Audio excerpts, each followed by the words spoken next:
Hello hi. So ನಾನಿಲ್ಲಿ ready ಆಗ್ತಿರೋದು ಸುಷ್ಮಿತಾ ಅವ್ರ ಸೀಮಂತಕ್ಕೆ. ಸೊ ನಾನು ಸ್ಯಾರಿ ಉಟ್ಕೊಂಡಿದ್ದೀನಿ ಆ್ಯಂಡ್ ಫಸ್ಟ್ ನಾನು ಸ್ಟಾರ್ಟ್ ಮಾಡಿದ್ದು ಮೇಕಪ್ ಬಂದು ಪಿಕ್ಸಿ ಗ್ಲೋ ಮಿಸ್ಟಿಂದ. And then moisturiser, sunscreen, primer, foundation, lipstick and then ಮಸ್ಕಾರಾ.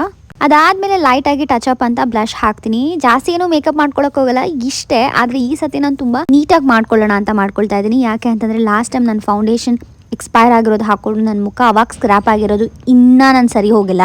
ಮುಖದಲ್ಲಿ ರೆಡ್ ಕಲರ್ ಪಿಂಪಲ್ಸ್, ಮಾರ್ಕ್ಸ್ ಎಲ್ಲ ಉಳಿತಾ ಇದೆ. ಸೊ ಅದಕ್ಕೆ ನಾನು ತುಂಬ ಕ್ಲೀನಾಗಿ ಮಾಡ್ಕೊಳ್ಳೋಣ. ಆ್ಯಂಡ್ ಇವೆಂಟ್ ಮುಗಿದ ತಕ್ಷಣ ವಾಪಸ್ ಬಂದು ನಾನು ನೀಟಾಗಿ ಮುಖನ ತೊಳ್ಕೊಂಡು ಕ್ಲೀನಾಗಿ ಇಟ್ಕೊಳ್ತಾ ಇದ್ದೀನಿ. ಆ್ಯಂಡ್ ಮಾಯಿಶ್ಚರೈಸರ್ ಅಪ್ಲೈ ಮಾಡ್ತೀನಿ. ಅದಾದಮೇಲೆ ಅಷ್ಟೇನೇನಿಲ್ಲ, ಯಾವುದೇ ಡಾಕ್ಟರ್ ಹತ್ರ ಹೋಗ್ತಾ ಇಲ್ಲ, ಯಾವ ಸ್ಕಿನ್ ಟ್ರೀಟ್ಮೆಂಟು ತೊಗೊಳ್ತಾ ಇಲ್ಲ. ಯಾಕೆ ಅಂತಂದರೆ ಅದೇ ಬ್ರೀದ್ ಇನ್ ಬ್ರೀದ್ ಔಟ್ ಮಾಡಿಕೊಂಡು ಆರಾಮಾಗಿರಲಿ ಅಂತ ನಾನು ತುಂಬ ತಲೆ ಕೆಡ್ಸ್ಕೊಳಕ್ಕೆ ಹೋಗಲ್ಲ. ಯಾಕೆ ಅಂದರೆ ಸ್ಕಿನ್ ಮೇಲೆ ಪಿಂಪಲ್ಸ್ ಬರ್ತಾ ಇರುತ್ತೆ ಆ್ಯಂಡ್ ಹೇರ್ ಫಾಲ್ ಕೂಡ ಆಗ್ತಾ ಇರುತ್ತೆ. That is very common in our life. ಅದಕ್ಕೆ ತುಂಬ ತಲೆ ಕೆಡ್ಸ್ಕೊಂಡ್ರೆ ಮತ್ತೆ ಹೇರ್ ಫಾಲ್ ಆಗುತ್ತೆ, ಆ ಸ್ಟ್ರೆಸ್ಸಿಂದ ಮತ್ತೆ ಪಿಂಪಲ್ಸ್ ಆಗುತ್ತೆ. ಅದಕ್ಕೆ ನಾನು ಹಾಗೆ ಬಿಟ್ಬಿಡ್ತೀನಿ.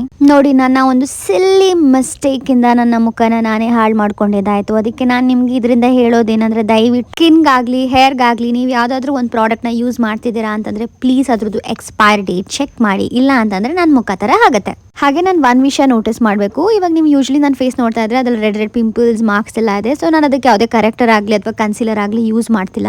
ನಾನು ಮುಂಚೆಯಿಂದನೂ ಒಂದೇ ಡ್ರಿಲ್ ಫಾಲೋ ಮಾಡ್ತಿರೋದು. ನಾನು ಒಂದು ಸ್ಕಿನ್ಗೆ ಏನು ಫೌಂಡೇಶನ್ ಹಾಕ್ತೀನಿ ಅದೇ ನನಗೆ ಎಲ್ಲದೂ ಕವರ್ ಮಾಡಬೇಕು ಅಂತ, ಲೈಕ್ ಫುಲ್ ಕವರೇಜ್ ಕೊಡಬೇಕು ಅಂತ. ಸೊ ನಾನು ಏನು ಮಾಡ್ತೀನಿ ಅಂತಂದರೆ ಫಸ್ಟ್ ಒಂದು ಥರ ಫೌಂಡೇಶನ್ ಹಚ್ಕೊಂಡು ಫುಲ್ ಎಲ್ಲ ಮೇಕಪ್ ಮಾಡ್ಕೊಳ್ತೀನಲ್ವಾ, ಅದ್ರ ಮೇಲೆ ಮತ್ತೆ ನಾನು ಅದೇ ಫೌಂಡೇಶನ್ನ ಎತ್ಕೊಂಡು ಎಲ್ಲೆಲ್ಲಿ ಮಾರ್ಕ್ಸ್ ಇರುತ್ತೆ, ಎಲ್ಲೆಲ್ಲಿ ನನಗೆ ಕವರ್ ಆಗಬೇಕು ಅಂತ ಅನ್ಸುತ್ತೆ ಅದನ್ನ ರೀಅಪ್ಲೈ ಮಾಡ್ತೀನಿ. ಅದನ್ನ ಮಾಡಿ 1 or 2 minutes ಹಾಗೆ ಬಿಡ್ತೀನಿ. ಸೊ ಒಂದು ಸ್ವಲ್ಪ ಡ್ರೈ ಆಗಿದ ತಕ್ಷಣ ನಾನು ಕೈಯಲ್ಲೇ ಬ್ಲೆಂಡರ್ ತರ ಬ್ಲೆಂಡ್ ಮಾಡ್ತೀನಿ. ಸೊ ದಟ್ ನಿಮ್ಮ ಮುಖದಲ್ಲಿ ಏನೇನು ಮಾರ್ಕ್ಸ್ ಇರುತ್ತೆ ಎಲ್ಲ ಕವರ್ ಆಗುತ್ತೆ. ಟ್ರಸ್ಟ್ ಮೀ, ನೀವು ಇದನ್ನ ಟ್ರೈ ಮಾಡ್ಬೋದು.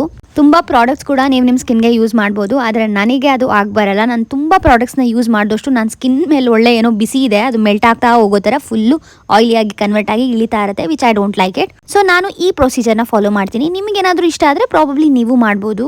ಕೆಲವು ಹುಡುಗಿರ್ ಮೇಕಪ್ ವಿಡಿಯೋಸ್ ನಾನು ನೋಡ್ತೀನಲ್ಲ, ಅವ್ರು ಎಷ್ಟು ಚೆನ್ನಾಗಿ ಮೇಕಪ್ ಮಾಡ್ಕೊಳ್ತಿರ್ತಾರೆ. ಫುಲ್ ಮ್ಯಾಟ್ ಫಿನಿಶ್ ಇರುತ್ತೆ ಅವ್ರ ಸ್ಕಿನ್ ಮೇಲೆ. ನಾನು ಅನ್ಕೊಳ್ತೀನಿ ನನಗೂ ಯಾವಾಗ ಈ ಥರ ಫಿನಿಶಿಂಗ್ ಸಿಗುತ್ತೆ, ಯಾಕೆ ಯಾವಾಗಲೂ ಈ ಥರ ಹೆಂಗೆ ಆಯಿಲಿ ಆಗಿರುತ್ತಲ್ಲ ಅಂತ ಅನ್ಕೊಳ್ತಿರ್ತೀನಿ. ಅಟ್ ದ ಸೇಮ್ ಟೈಮ್ ಮೇಕಪ್ಗೆ ಯಾವುದೇ ರೂಲ್ಸ್ ಇಲ್ಲ. ಎಂಡ್ ಆಫ್ ದ ಡೇ ನೀವು ಚೆನ್ನಾಗಿ ಕಾಣಬೇಕು. ಸೊ ಹೇಗಾದರೂ ಎಷ್ಟಾದರೂ ಹೆಂಗೆ ಬೇಕೋ ಹಂಗೆ ಮಾಡ್ಕೊಂಡ್ರೆ ಸಾಕಲ್ವಾ, ಬಿಡು ಅಂತ ಸುಮ್ಮನೆ ಆಗ್ಬಿಡ್ತೀನಿ. ಅದೆಲ್ಲ ಅನ್ಕೊಂಡು ಇಷ್ಟೆಲ್ಲ ಮೇಕಪ್ ಮಾಡ್ಕೊಂಡು ನಾನು ಹೋಗಿದ್ದು ಸುಷ್ಮಿತಾ ಅವ್ರನ್ನ ನೋಡೋದಕ್ಕೆ. And she was looking so beautiful, gorgeous ಆಗಿದ್ರು. ನೀವೆಲ್ಲ ವಿಶ್ ಮಾಡಿ ಅವ್ರಿಗೆ ಆರೋಗ್ಯವಾಗಿ ಹೆಲ್ದಿ ಆಗಿರೋ ಬೇಬಿ ಹುಟ್ಲಿ ಅಂತ. Thank you, bye.